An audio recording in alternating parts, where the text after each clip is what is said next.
My name is Lydia Carter, and I'm 28 years old. But the story I'm about to tell you begins a decade ago. On the night of my 20th birthday. The night that should have marked my step into adulthood. The night my parents made sure I'd never forget for reasons that had nothing to do with celebration. I remember waking up that morning with a knot of hope sitting heavy in my chest. Felt like it should mean something. Milestone. I imagine maybe a cake, a card, even just my parents saying the words, "Happy birthday, Lydia." But when I came down the stairs, the house was already buzzing. Not with balloons for me, but with frantic preparation. My mother was on the phone laughing. Yes, it's going to be a big one for Ethan. We've ordered the cake, the DJ is booked, and the decorations are on the way. Ethan, my younger brother. He was turning 15. I stood there at the bottom of the stairs, gripping the railing, waiting for her to turn and notice me. To pause her call and say something like, "Oh my goodness, happy birthday, sweetheart." But she didn't. She brushed past me, phone pressed to her ear, her eyes darting to the list of tasks on the counter. "Don't forget the photo booth delivery," she muttered to my dad, who was stringing lights in the living room. "It has to be perfect. Perfect. For Ethan." I swallowed, my voice small. Morning, my father said absently, not looking up. I waited another second, then another, but nothing came. No happy birthday. No card. Not even a glance. And that's when it hit me, they had forgotten. By the time evening came, the house had transformed into something out of a teenage dream. Balloons in Ethan's favorite colors filled the ceiling. A massive cake shaped like a basketball court sat on the dining table, complete with little sugar figurines. Music pulsed from rented speakers. Dozens of Ethan's friends streamed in, laughing, hugging him, handing him gifts wrapped in glossy paper. I sat on the edge of the couch, dressed in a simple blue sweater, my stomach hollow. Every time someone yelled, "Happy birthday, Ethan!" it felt like another slap. No one said my name. Not once. Ethan strutted through the crowd, soaking in the attention. "Yeah, big 15 man," he said, slapping hands with his friends. He glanced at me once, a smirk tugging at his lips, then turned away. At one point, Aunt Carol leaned over to me, whispering, "Isn't your birthday around now too, Lydia?" I forced a smile. "Yeah. Today, actually." Her eyes widened. "Oh, did your parents?" I shook my head quickly, cutting her off. "Don't worry about it." Her mouth opened, then closed. She gave me a pitying look, the kind that burned worse than anger, before drifting back into the crowd. I sat there until my chest felt tight, until I couldn't stand the sound of everyone cheering for Ethan anymore. I slipped upstairs, closed my bedroom door, and stared at the ceiling as music thumped below me. So that was it. My 18th birthday. Forgotten in the shadow of my brother's party. Later that night, after the music faded and the guests left, I crept downstairs for a glass of water. The house smelled of frosting and sweat, half-empty cups scattered across the counters. My parents sat in the kitchen, laughing quietly. My mother leaned back in her chair, a glass of wine in hand. "That was perfect," she said. "Ethan really is the one worth celebrating." I froze in the hallway, my heart slamming against my ribs. The one worth celebrating. Not me. Not the daughter who had quietly gotten good grades, who had helped with chores without being asked, who had spent years being invisible. Ethan. Always Ethan. I pressed my back against the wall, biting my lip until it bled. The words seared into me, carving themselves into my memory.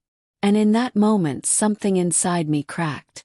I went back to my room and shut the door, my whole body trembling.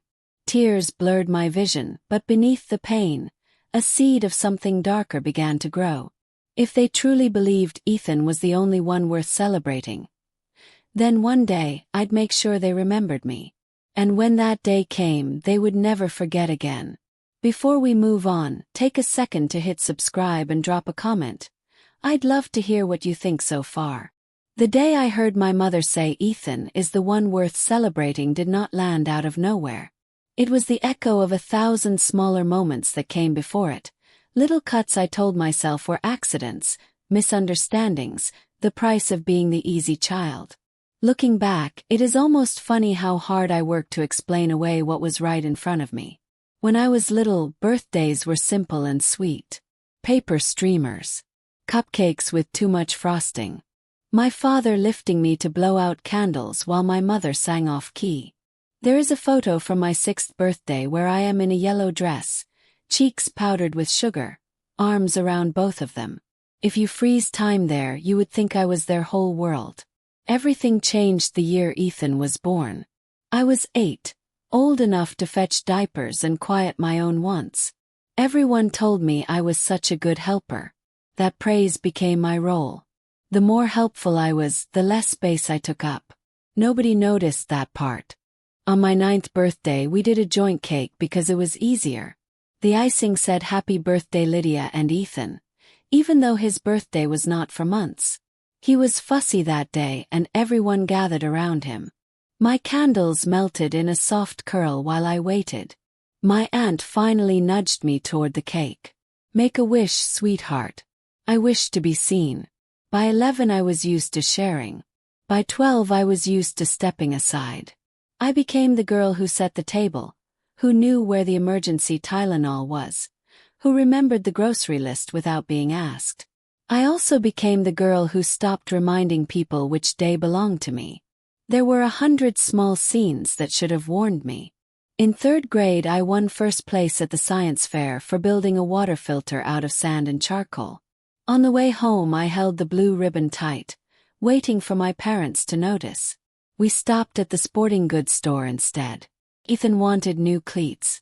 At dinner my father said, "Look at these studs, this kid is going to be a problem on the field." My ribbon lay under my napkin. I told myself it did not matter because my filter worked because I knew what I had done. In middle school I learned to wrap my own gifts.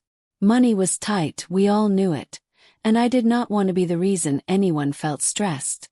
I spent babysitting cash on a paperback and a new set of pencils, then wrote a card to myself. I hid it in my desk so I could find something with my name on it on the day. It sounds sad when I say it now, but at the time it felt brave. Felt like taking care of myself. High school sharpened the difference between us. I joined the choir because music felt like breath after long days of holding everything together.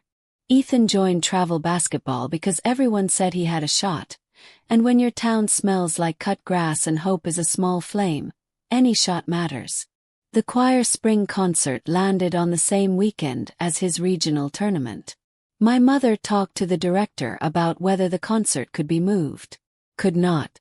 She smiled sadly and told me they would be cheering me on from the bleachers. I stood on stage, sang my solo to a packed auditorium, and learned what it meant to be alone in a crowd. I do not pretend I was perfect. I could be stubborn, prickly when I felt dismissed. I gave up on asking for things because asking felt like begging and I hated the taste of it. But I kept showing up. I made breakfast. I quizzed Ethan on vocabulary when he did not care to study. I walked the neighbor's dog for extra cash and slid bills under the sugar jar when the electric notice came in bright colors. The house worked because somebody kept it humming. That somebody was me. As we got older, the language around me changed. "You are so independent," my mother would say, pride mixed with relief. "You do not need all that fuss," my father would add. It sounded like a compliment until I understood what it meant. Independent meant you do not need attention. You do not need celebration. You do not need anything. The birthdays tell their own story. At 15 we were out of town for one of Ethan's games.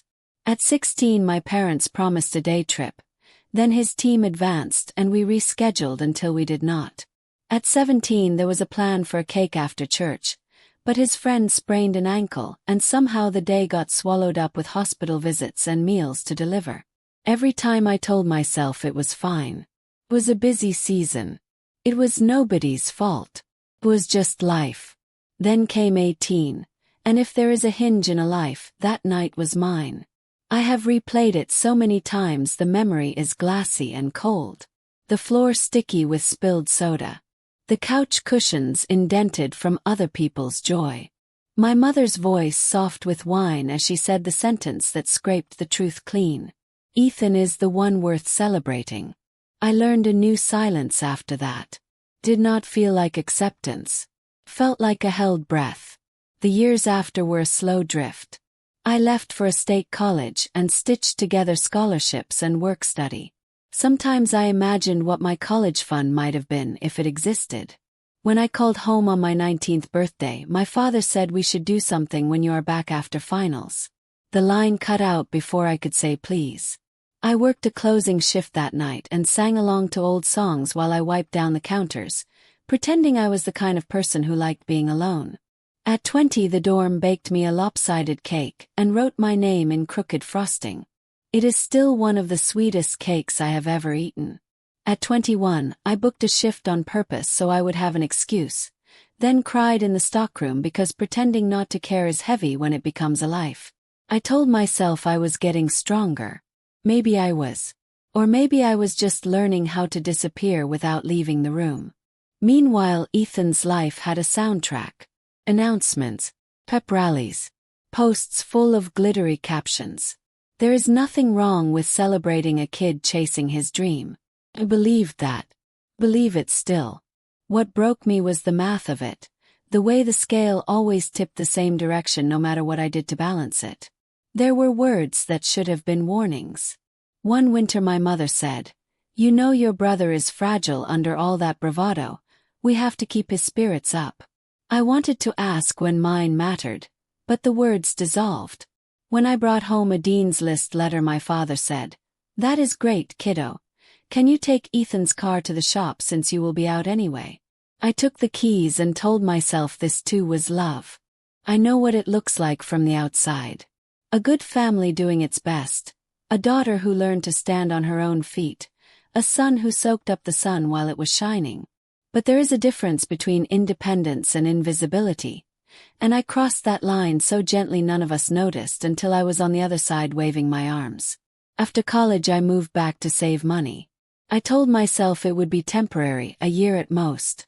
My mother smiled in relief because the house runs better when you are here, honey. I did not know how to say that houses should not run on a daughter's unseen labor. I stacked my days with work and stacked my nights with errands and told myself it would be worth it when I finally had enough to go. The birthdays kept passing. I tried small experiments. One year I left a note on the fridge with a list of groceries, and at the bottom in tiny letters I wrote Thursday is my birthday. We ate spaghetti that night. No cake. No card. My mother said she was so tired and I said me too. Another year I bought myself a tiny lemon tart from the bakery and ate it in the car before I went inside because I did not want to share a thing I had bought just for me. I licked the fork clean and felt both full and empty. The thing about long hurts is that they do not always end with a bang. Mostly they keep going until the body that holds them decides enough. Sometimes that decision happens quietly. Mine did not. I was 24 when I found the envelope that became my turning key. It was early spring, the kind where the air is still cold but the light has a thin gold edge that makes you believe in better days. I was looking for a measuring tape in the hall desk when I found a cream envelope with thick paper. My mother had neat handwriting that always looked like it belonged to someone who sent gracious thank you cards. On the flap was a handwritten note to herself. Ethan 19 plan. I should have left it alone. I did not. Inside were checklists and vendor cards. A ballroom reservation.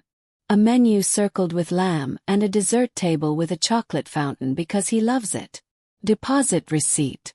A sheet of paper with a heading timeline and beneath it the date. The date was my birthday weekend. I sat on the floor with everything spread around me and felt something hot and clean move through my veins. I thought of my 18th. I thought of 19 through 23, each one wrapped in a different shade of silence. I thought of the sentence I can never unhear. Ethan is the one worth celebrating.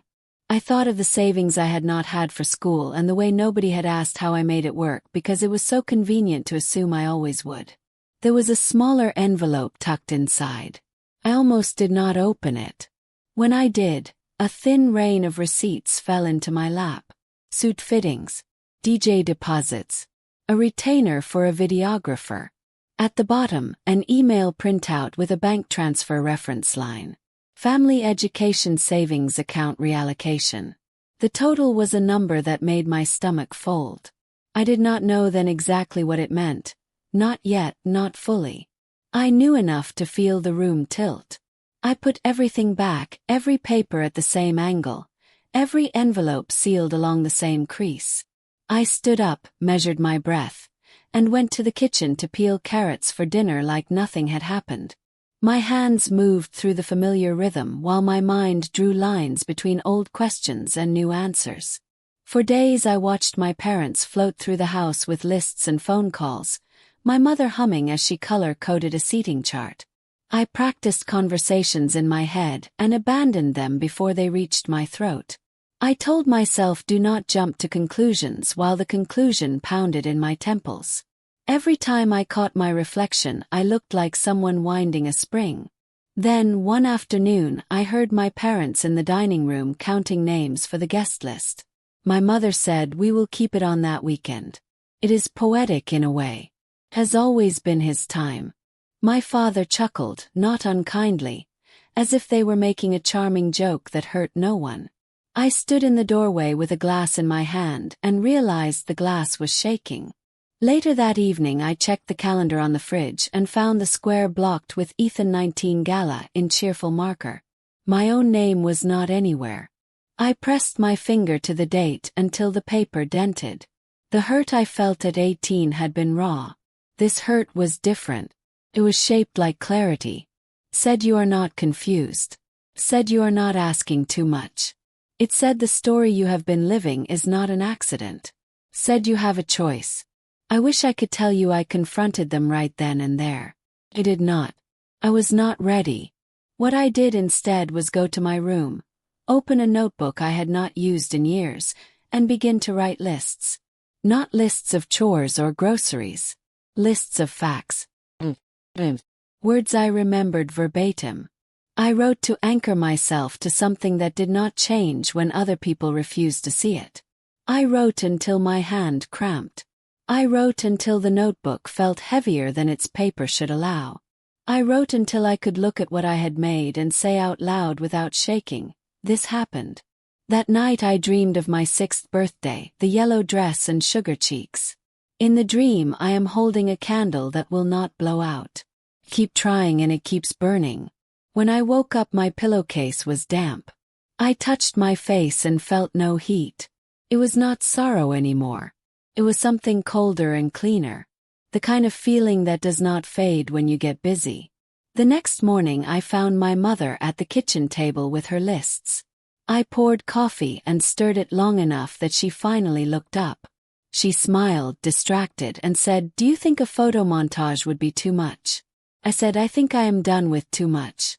She tilted her head, not following, and went back to her pen. I took my mug to my room and sat on the floor with my notebook. I added a new page and wrote a single line across the top. "If they will not remember, I will make them." I did not yet know what that meant. I only knew I could not keep living inside a story where I disappeared on command. It would have been easier to keep floating. To shrug and say it is not worth a fight. Easier to buy myself another lemon tart and call it self-care. But something had shifted. I could feel it in my bones like weather. The last straw came a week later when Ethan bounded in with his tailwind of noise, tossed his keys on the counter, and said, "So what are we doing for my big one?" My mother clapped her hands. "Everything," she said. "Everything you deserve." He grinned and turned to me, playful and thoughtless. "You coming, OID?" I said, "I am not sure," and his grin faltered because he had never considered I might say anything but yes. He left the room whistling. My parents went back to their plans. I stood there with the sound of the front door clicking shut and knew I was done waiting for anyone to turn around. 2 days later I slipped into the study and opened the desk drawer again. The envelope was there, right where I had put it back. I did not touch it. I just looked. Then I opened my notebook to a fresh page and wrote one sentence that tasted like iron. Ethan's 19th is scheduled for my birthday weekend. I'm going to be there. And I'm going to make sure they remember whose day it is. I did not yet know how. Only that the remembering would not be gentle. The weeks leading up to Ethan's 19th birthday felt like living inside someone else's countdown. Every corner of the house hummed with plans. Phone calls to vendors, shopping lists, color swatches for table linens. My mother's voice rose in excitement every morning. My father double-checked schedules at night. And Ethan strutted through the middle of it, all like a prince preparing for coronation. My own birthday, the same weekend, didn't even earn a line on the family calendar. Not a card. Not a passing mention.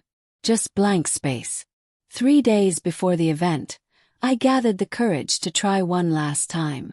We were in the kitchen, my father balancing receipts, my mother icing cupcakes for Ethan's teammates, Ethan on his phone bragging to someone about the DJ. Cleared my throat. "Hey," I began carefully. "You know my birthday is this weekend too."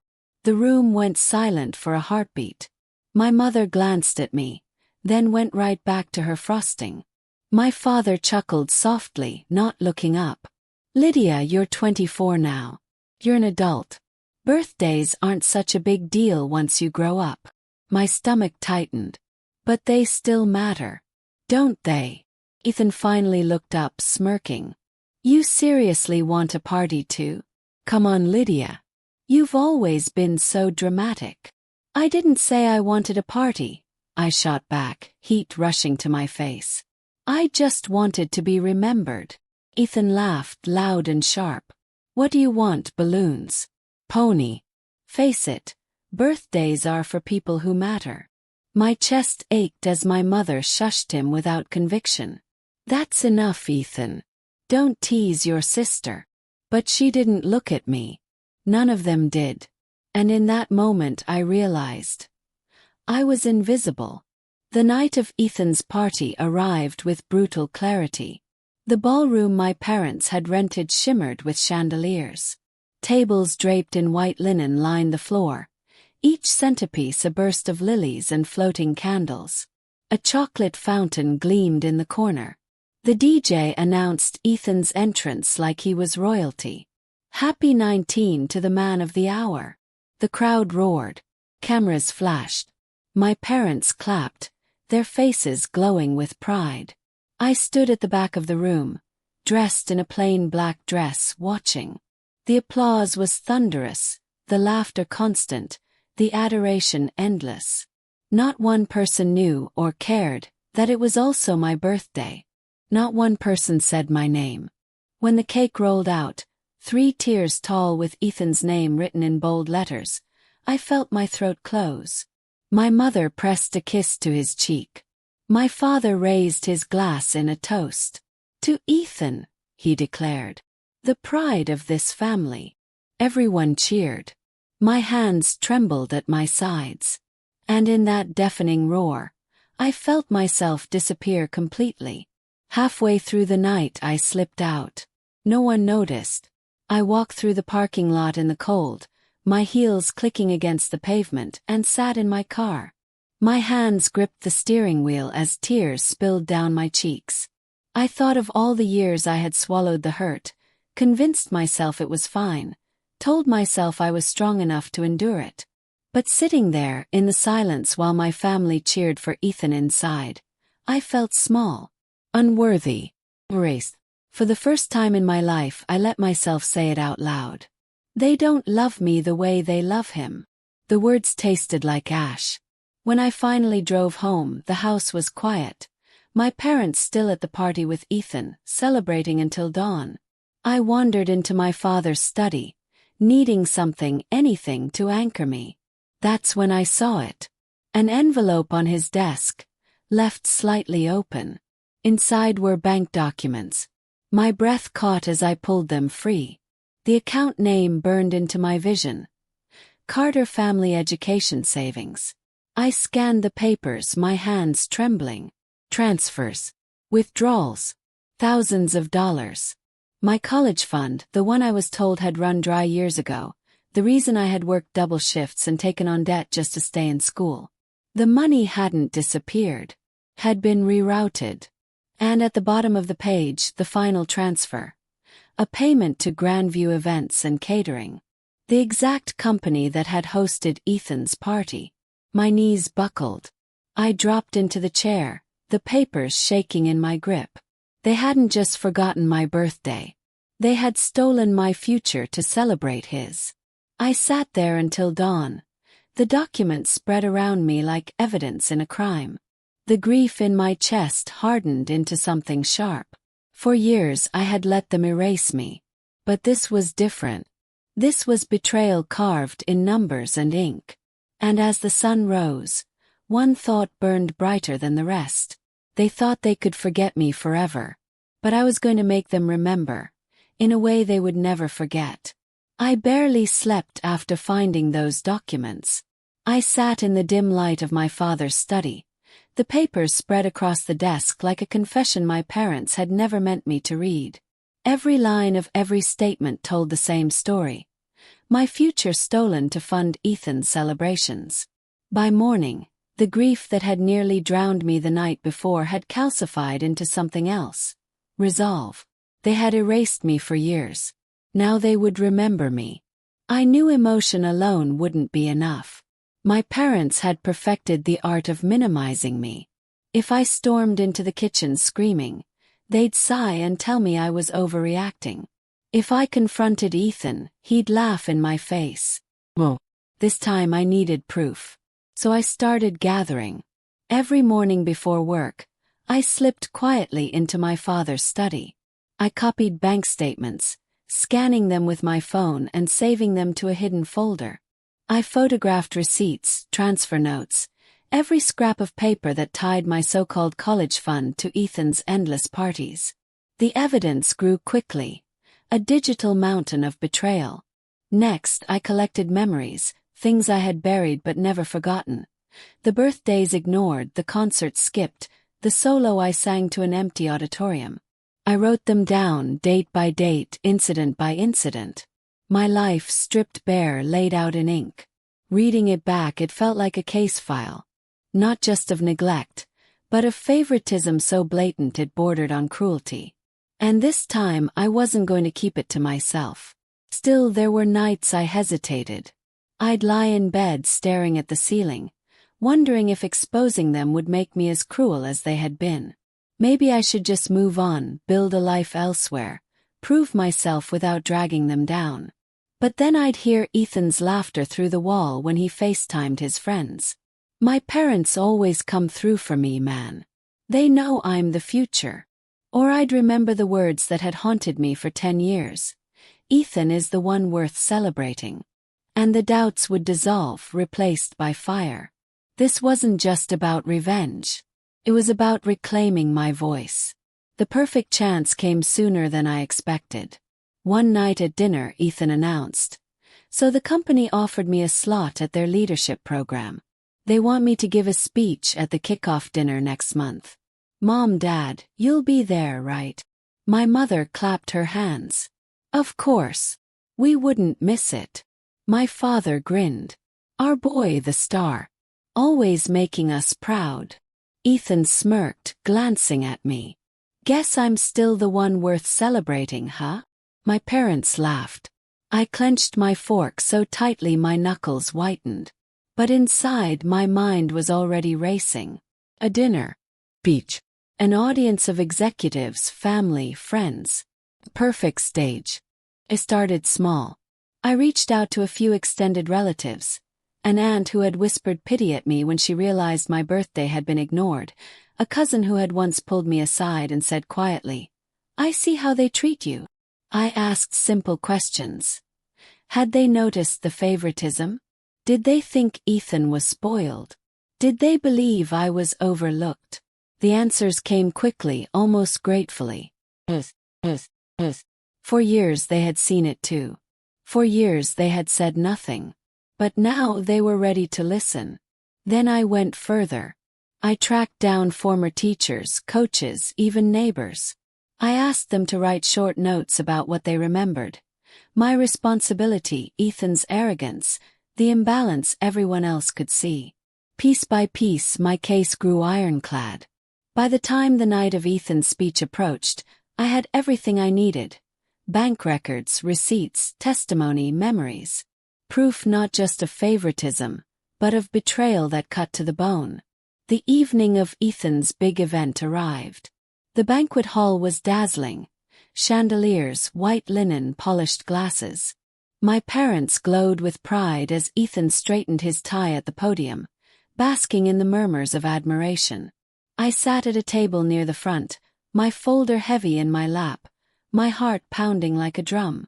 As Ethan cleared his throat to begin his speech, I rose quietly to my feet. And for the first time in my life, all eyes turned to me. The banquet hall glittered with chandeliers, the clink of glasses and low hum of polite conversation weaving together in a chorus of privilege. Waiters moved swiftly between tables, trays balanced effortlessly as they set down steaming plates.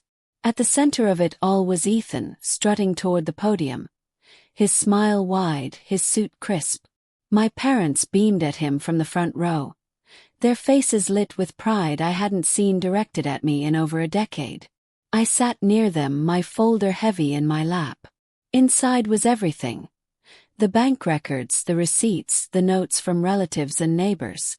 Proof that my existence had been erased, my birthday ignored, my future stolen. My hands trembled as Ethan tapped the microphone. Good evening, everyone. Thank you for being here tonight. Understood. Chairs creaked. Heads turned. A ripple of confusion spread through the room.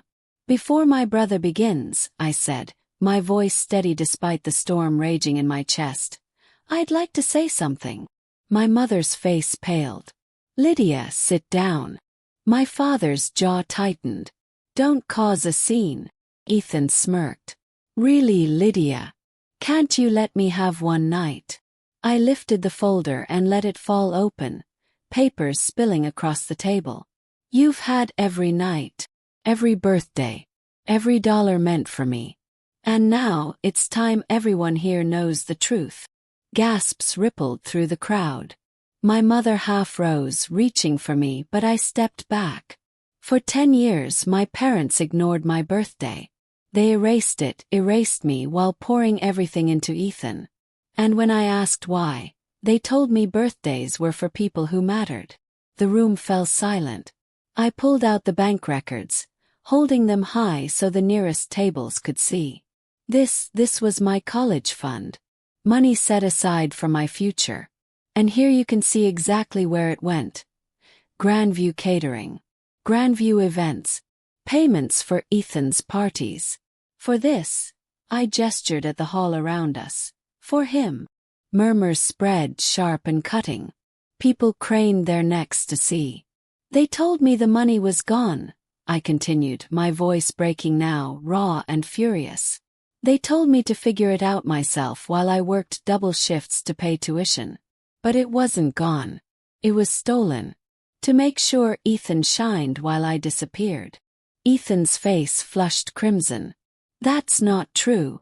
She's lying. Am I?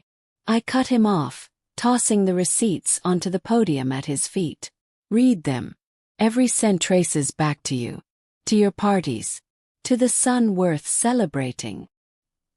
He bent to snatch them up, his hands shaking. Mom. Dad.